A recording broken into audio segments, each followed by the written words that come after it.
जय जय रघुवीर समर्थ.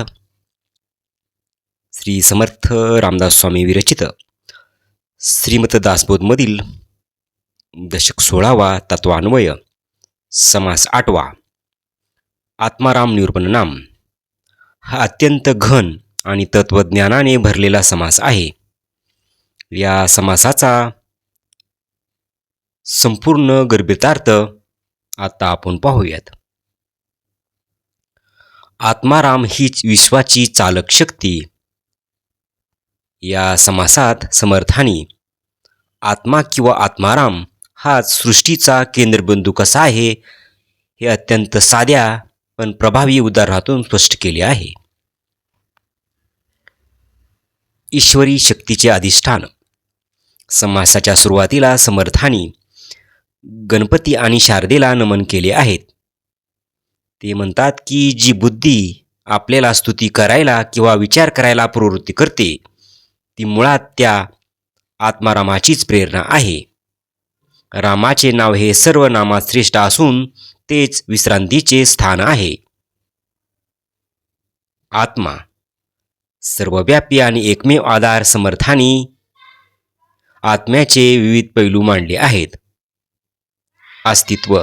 आत्माराम चहूकडे भरलेला आहे. जोपर्यंत शरीरात आत्मा आहे तोपर्यंतच शरीराला किंमत आहे. आत्मा निघून गेल्यानंतर शरीर हे केवळ मडे म्हणजे किंवा प्रेत ठरते. विविध रूपे. जीवात्मा, शिवात्मा, परमात्मा, जगदात्मा ही सर्व एकाच आत्म्याची रूपे आहेत.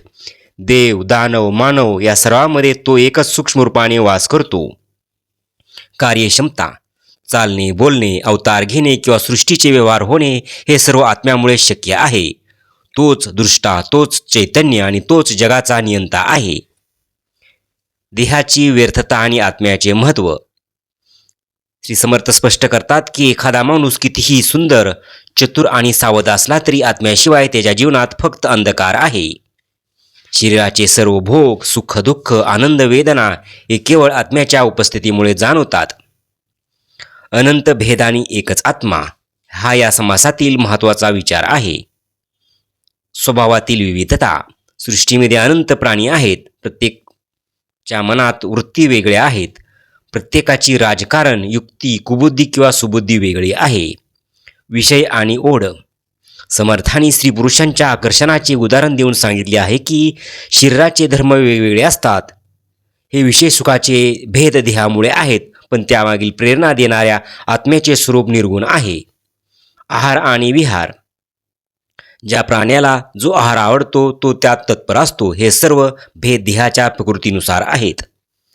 सूक्ष्म आणि अगम्य स्वरूप. समर्थ म्हणतात की समुद्राच्या तळाशी असणारे जीव किंवा अत्यंत सूक्ष्म जीव याचा विचार केला तरी शरीराचा अंत लागत नाही, इतकी ही सृष्टी अफाट आहे. मग या सर्व सृष्टीला व्यापून राहणारा तो अंतरात्मा तर्काने किंवा अनुमानाने कसा समजणार. निष्कर्ष.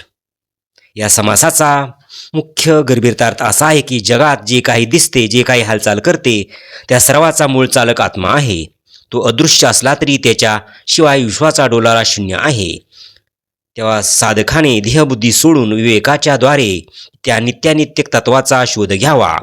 स्वतःच्या अंतर्यामी असलेल्या त्या आत्मारामाला ओळखणे हाच खरा परमार्थ आहे. जय जय रघुवीर समर्थ.